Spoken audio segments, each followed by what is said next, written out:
एक बार की बात है, राधा अपनी माँ के साथ जंगल से आ रही होती है। अचानक बहुत तेज आंधी तूफान आ जाता है, जिसे देखकर राधा को बहुत डर लगने लगता है। वो अपनी माँ से कहती है, माँ मुझे बहुत डर लग रहा है। मैं हूँ ना तेरे साथ, तू डर मत। दोनों एक पेड़ के नीचे जाकर खड़ी हो जाती हैं।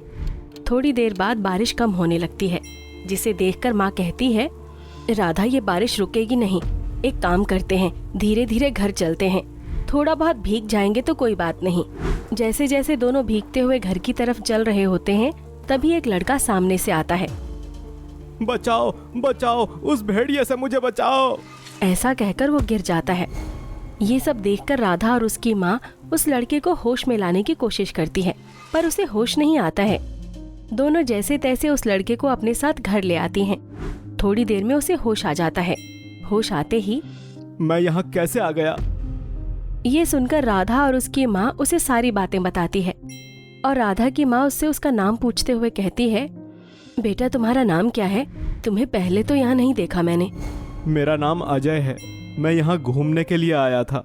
कल जब मैं जंगल से अपने होटल जा रहा था, तब अचानक से मैंने एक भेड़िए मानव को देखा और मैं डरकर अपनी जान बचाकर भागने लगा। ये सुनकर राधा की माँ बोली, बेटा ये तुम क्या कह रहे हो? ऐसा कैसे हो सकता है? राधा और उसकी माँ को इस बात का यकीन नहीं होता, पर वो अजय से ज्यादा बहस नहीं करती हैं। अब धीरे धीरे राधा और अजय एक दूसरे से प्यार करने लगते हैं। दोनों छुप छुप कर एक दूसरे से मिलने लगते हैं। एक दिन गांव के कुछ लोग रात में उसी जंगल से आ रहे थे और वही भेड़िया मानव गांव वालों पर आक्रमण कर देता है और गांव वालों की मौत हो जाती है। पर एक गांव वाला अपनी जान बचाकर वापस गांव आ जाता है और कौन बचाएगा हमें इस भेड़िए मानव से? मार डाला इसने हमारे निर्दोष गांव वालों को। ये सब सुनकर अब राधा और उसकी माँ को अजय की बात पर यकीन नहीं होता। तभी अजय भी वहाँ आ जाता है और सारी बातें सुनने के बाद, लगता है अब मुझे ही कुछ करना पड़ेगा इस भेड़िए मानव से गांव वालों को बचाने के लिए, नहीं तो ये ऐसे ही गांव वालों को मारता रहेगा। ऐसा सोचकर अजय एक बाबा के पास जाता है और उन्हें सारी बातें बताता है। बाबा उसे एक माला देते हुए कहते हैं, यह माला कोई साधारण माला नहीं है, यह अभिमंत्रित माला है। ऐसे भेड़िए मानव के गले में डाल देना।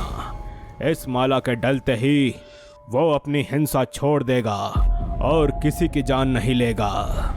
बाबा के कहे अनुसार अजय बिना किसी को बताए जंगल में जाता है। तभी भेड़िया मानव उसकी तरफ आने लगता है। ये देखकर, आज तो ये भेड़िया मानव गया। जैसे ही ये मेरे पास आएगा, वैसे ही मैं इसे बाबा की दी हुई जादुई माला पहना दूंगा और इस भेड़िए मानव से हम सबको मुक्ति मिल जाएगी। जैसे ही भेड़िया मानव अजय की तरफ आने लगता है, वो अपनी जेब में हाथ डालकर बाबा की दी हुई माला निकालने लगता है तो देखता है कि माला जेब में नहीं है। तभी अजय अपने मन में सोचते हुए कहता है, लगता है रास्ते में जब मैं गिरा था तभी वो माला कहीं गिर गई। वो ऐसा सोच ही रहा होता है कि इतने में वो भेड़िया मानव उस पर कूद पड़ता है और अजय की मौत हो जाती है। अब वो एक भूत बन जाता है, क्योंकि उसकी इच्छा थी कि वो राधा से शादी करे, पर वो ऐसा नहीं कर पाया। अगले दिन राधा उसका जंगल के पास इंतजार कर रही होती है, पर अजय नहीं आता। कई दिन बीत जाते हैं। पता नहीं अजय कहाँ चला गया, उसने मुझे कुछ बताया भी नहीं। राधा परेशान सी रहने लगती है। एक दिन रात को जंगल से एक आदमी घर आ रहा होता है। तभी भेड़िया मानव उस पर आक्रमण करने जा रहा होता है। तभी अजय का भूत गांव वाले के सामने आ जाता है और उस गांव वाले की भेड़िया मानव से जान बचा लेता है और उसे अपने साथ हवा में उड़ाकर जंगल के दूसरी तरफ ले जाता है। ये सब देखकर, अरे तुम तो वही हो ना जो राधा बिटिया से शादी करने वाला था। तुम भूत कैसे बन गए? राधा बिटिया और उसकी माँ कितने दिनों से तुम्हारा इंतजार कर रही हैं। मुझे पता है काका कि वो दोनों मेरा इंतजार कर रही हैं, पर मैं यहाँ से कहीं बाहर नहीं जा सकता हूँ। आप मेरा एक काम कर दीजिए, आप मेरे बारे में राधा को सब बता दीजिए। मैं उसे एक बार देखना चाहता हूँ। ये सब सुनकर गांव वाला कहता है, तुम चिंता मत करो, मैं राधा बेटिया को उसके आशिक भूत के बारे में बता दूंगा। ये सुनकर, आशिक भूत? आपने मुझे इस नाम से क्यों पुकारा? मेरा नाम तो अजय है। तुम्हें मरने के बाद भी अपने प्यार राधा की इतनी चिंता है, इसीलिए मेरा मन किया तुम्हें इस नाम से बुलाने का। गांव वाला गांव पहुंचकर राधा को उसके आशिक भूत के बारे में सब बता देता है। ये सब सुनकर राधा और उसकी माँ दोनों बहुत रोती हैं और अगली रात होने का इंतजार करने लगती हैं अपनी आशिक भूत से मिलने के लिए। अगली रात होते ही गांव वाले की बताई जगह पर राधा अपने आशिक भूत से मिलने का इंतजार कर रही होती है। तभी आशिक भूत आता है और उसे देखकर, ये सब क्या हो गया? हमने तो एक साथ जीने की कसम खाई थी, पर उस भेड़िए मानव ने सब बर्बाद कर दिया। तुम चिंता मत करो, हम इस जन्म में नहीं मिल सके तो क्या हुआ, अगले जन्म में हम दोनों जरूर मिलेंगे। अभी हमें इस भेड़िए मानव से गांव वालों को बचाना है। ये सब सुनकर, पर कैसे? आशिक भूत राधा को बाबा और उस माला के बारे में सब कुछ बताता है और उसे बाबा के पास जाकर उस माला को लाने को कहता है। ये सब सुनकर, पर उससे तुम क्या करोगे?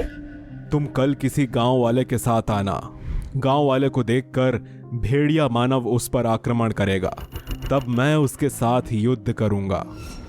वो मुझसे बहुत ताकतवर है। इतने में तुम उसे वो माला पहना देना, जिससे वो हिंसा छोड़ देगा और किसी को भी बिना नुकसान पहुंचाए चला जाएगा। ये सब सुनकर राधा उस बाबा से वो माला लेकर गांव वाले के पास पहुंचती है। तभी भेड़िया मानव उस गांव वाले पर आक्रमण करने जाता है। तभी आशिक भूत गांव वाले को हवा में उड़ाकर पेड़ पर बिठा देता है और भेड़िया मानव से युद्ध करने लगता है। आशिक भूत युद्ध में घायल होने लगता है। तभी राधा मौका मिलते ही वो माला भेड़िया मानव पर डाल देती है। माला डालते ही भेड़िया मानव चुपचाप जंगल में चला जाता है और राधा अजय को अपनी गोद में लेकर, मेरे आशिक भूत, तुम ऐसे नहीं जा सकते हो। तुम चिंता मत करो, हम अगले जन्म में जरूर मिलेंगे। ऐसा कहते ही आशिक भूत गायब हो जाता है और राधा पूरी जिंदगी शादी नहीं करती है, बस अपने अगले जन्म का इंतजार करते हुए अपने प्राण त्याग देती है।